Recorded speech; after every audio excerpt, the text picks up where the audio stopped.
sont les tirailleurs. Leur nouba, où éclate le son de la raïta, est précédé du bélier fétiche qui les accompagne partout.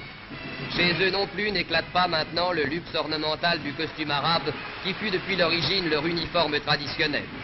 Toutefois, le turban drapé autour de la chéchia confirme l'origine spécifiquement africaine de ce corps. Tirailleurs d'aujourd'hui, turcos d'hier, ils défilaient du même pas, portant cette charge écrasante du barda qui pesa jusqu'à 27 kilos.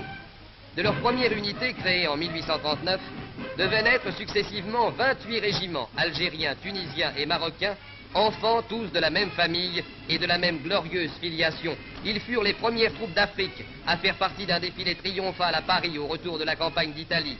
Car déjà depuis longtemps, leur preuve était faite. Ils avaient en Crimée été les héros d'Inkerman. À Solferino, ils avaient attiré par leur bravoure l'attention de Napoléon III.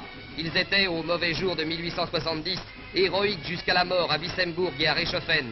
La suite était dans la même ligne. Tirailleurs couscous étaient pour toujours entrés dans l'histoire de France.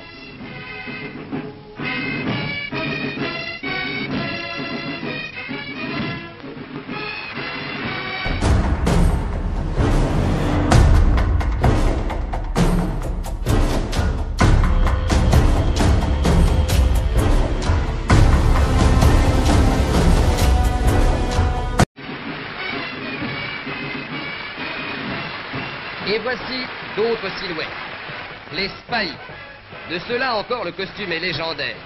Exception remarquable, en dépit des exigences de la conception moderne, une unité conserve encore l'uniforme arabe dans lequel elle est entrée dans l'armée.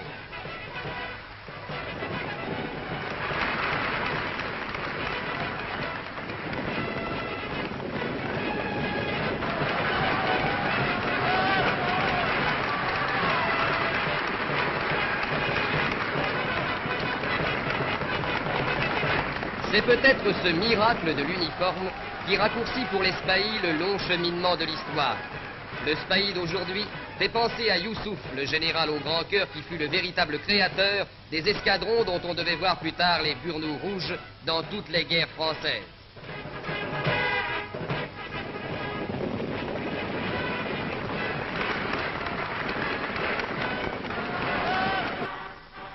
Et plus loin encore, dans le sud, donnons une pensée aux compagnies sahariennes, dont le jeune étendard flotte sur le sable du désert.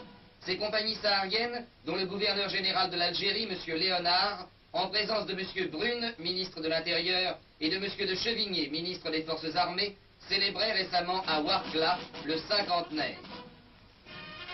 L'armée d'Afrique peut aussi être fière de ceux-là, les derniers venus sans doute, les plus oubliés peut-être, qui, pour faire régner la paix française dans les coins les plus reculés, montent la garde autour d'un drapeau au fin fond du désert.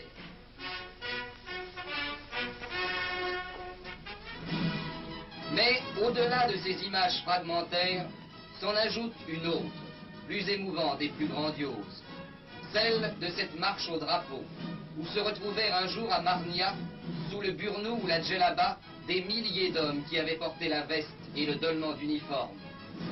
Scandant le pas des régiments, ils sortaient de l'ombre, comme un autre régiment, extravagant et exemplaire. D'âge, ils n'en avaient plus. Les uns avaient fait la Marne et d'autres Cassino, et leur silence était encore... السلام عليكم.